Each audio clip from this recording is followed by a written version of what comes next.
Madame, Monsieur, bonjour. Bienvenue à la revue de presse, le tour d'horizon des grands titres de la presse africaine. Louis-Roger Nuadieu est notre invité. Il est journaliste et il va commenter à la fin de cette revue l'actualité qui a retenu son attention.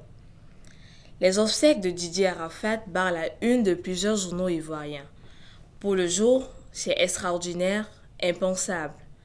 Pour Fraternité Matin, obsèques grandioses et désolation. Tombe profanée tentative de gâcher le succès des funérailles, les intelligents d'Abidjan demandent à Daïchi Dirobo de leur pardonner.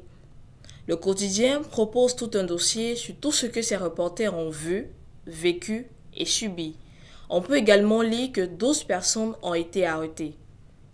Le sursaut, quant à lui, présente les dangers qui guettent la République parlant des obsèques de Didier Arafat, en marquant un temps d'arrêt sur les leçons à tirer de l'ultime séparation d'avec les Chinois. Au Gabon, ce sont les législatives partielles organisées samedi qui barrent la une du quotidien L'Union, qui présente d'ailleurs les futurs députés sous réserve du contentieux électoral. Les automobilistes du Gotin ne paieront jamais de frais de péage électronique, quel que soit le montant de la réduction, titre ce jour le tabloïd sud-africain du Citizen. L'organisation Unite Tax abuse, déclarant que la décision de supprimer ou non le péage électronique incombe à la population et elle s'est exprimée.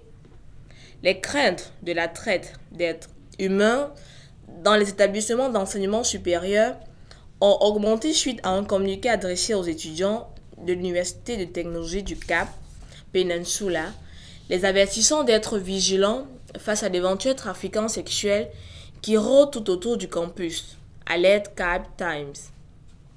Au Cameroun, c'est la rentrée scolaire qui bat la une de presque tous les journaux. Pour le quotidien gouvernemental Cameroun Tribune, c'est le grand jour. Pour le journal Intégration, c'est la rentrée des batailles rangées dans les régions du nord-ouest et du sud-ouest. La drogue refait, elle aussi sa rentrée, titre Info Matin. Quant au quotidien de l'économie, il y a tout de même de nouvelles faveurs pour les enseignants du secondaire. République démocratique du Congo, un portrait du président Tshisekedi et un titre. Un gouvernement ingouvernable qui fait la une de l'hebdomadaire Jeune Afrique. Pléthorique au regard des ressources budgétaires du pays, redondante sur bien des postes et largement inexpérimentés, la nouvelle équipe dirigeante est le fruit d'un compromis improbable entre l'ancien et le nouveau président. C'est pourtant avec elle que Félix Tshisekedi devra conduire le changement tant attendu par les Congolais. Au Nigeria, la controverse est en retard sur l'approbation par le gouvernement fédéral de dépenser 17 milliards de naira dans une technologie permettant de suivre le mouvement des produits pétroliers raffinés, revêt des enquêtes de Daily Trust.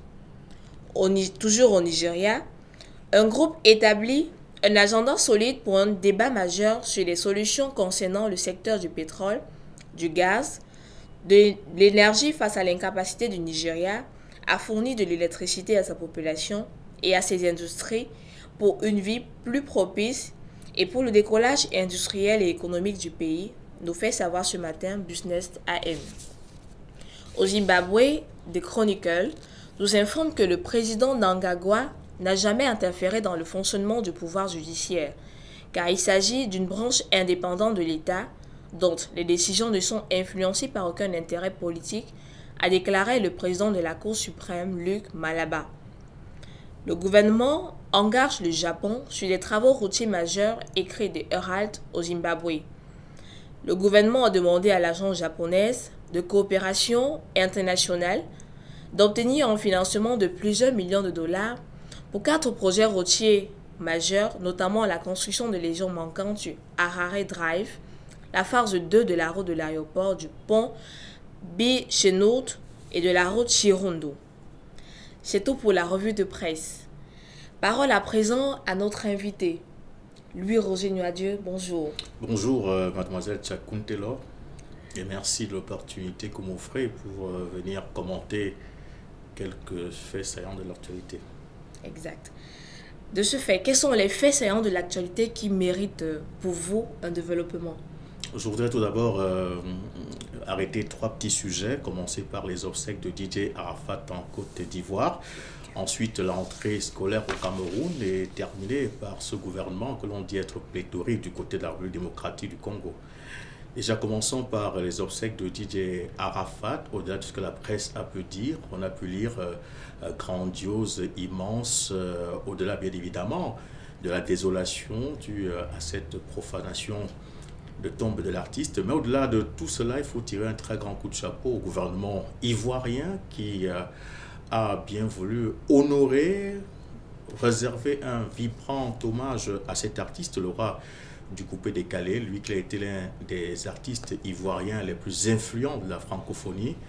Le DJ Arafat s'en est allé et on peut dire aujourd'hui que la Côte d'Ivoire a donné un très bel exemple à certains pays africains pour que ces pays-là puissent aujourd'hui prendre en compte le travail qui est quotidiennement fait par les artistes et leur rendre un vibrant hommage à la hauteur du travail qu'ils ont abattu, surtout pour hisser très haut le flambeau de leur pays, au-delà de leur pays. La deuxième actualité qui me préoccupe donc ce matin concerne bien évidemment la rentrée scolaire au Cameroun, avec bien évidemment cette rentrée qui sera incertaine au-delà des efforts du gouvernement dans les régions du nord-ouest et du sud-ouest, compte tenu de cette crise qui secoue ces deux régions du pays depuis 2016. Le gouvernement camerounais n'a pas réussi à instaurer un véritable dialogue entre les différentes personnes en conflit pour amener la paix dans ces deux régions, ce qui voudrait dire qu'il n'y aura pas de rentrée scolaire au-delà des efforts fournis par le gouvernement pour apaiser les familles, pour rassurer les familles qu'il y aura véritablement la rentrée scolaire. On attend bien évidemment de voir si les enfants iront à l'école ce matin dans ces deux régions. Maintenant, la troisième actualité, c'est au sujet, n'est-ce pas, de cette une de Jeune Afrique qui parle d'un gouvernement pléthorique en République démocratique du Congo, en parlant des ministres inexpérimentés. Je pense que pour avoir de l'expérience, il faut commencer quelque part et qu'il ne faudrait pas toujours jeter de l'huile sur le feu. Il faudrait que les uns et les autres comprennent qu'aujourd'hui, il y a une nécessité en République démocratique du Congo d'un retour à la paix. Et ce retour à la paix commence aussi par un gouvernement d'union nationale, un gouvernement consensuel entre les deux forces politiques de l'heure, même si aujourd'hui certains estiment que le gouvernement est en majorité constitué des adeptes ou alors des fidèles de l'ancien président Kabila. Il faut reconnaître quand même qu'au-delà de cette remarque qui jette encore de l'huile sur le feu, il faut dire que toutes ces personnes qui ont été désignées par Félix Tshisekedi ou par Kabila vont se mettre à l'ouvrage, vont se mettre au travail pour que la République démocratique du Congo puisse sortir de cette situation dans laquelle elle se trouve aujourd'hui. Je pense qu'il n'y a pas une question de ressources, comme l'a si bien souligné Jeune Afrique, parce qu'il faut le dire, la République démocratique du Congo est un pays qui a un sous-sol hyper riche et je pense qu'une très bonne politique de gestion rationnelle et équitable de ce sous-sol permettrait à la République démocratique du Congo d'avoir les moyens subséquents pour mener à bien les grands dossiers qui attendent de ce nouveau gouvernement de 66 membres. 66 membres, rassurez-vous, Mme Tchakounte, n'est pas aussi pléthorique. Ça, c'est exact. Ok. Merci à vous, monsieur Louis-Roger Nuadieu, d'être venu ce matin échanger avec nous sur quelques sujets d'actualité. C'est nous qui vous remercions. D'accord. Très bon suite de programme sur Frika TV et bonne journée.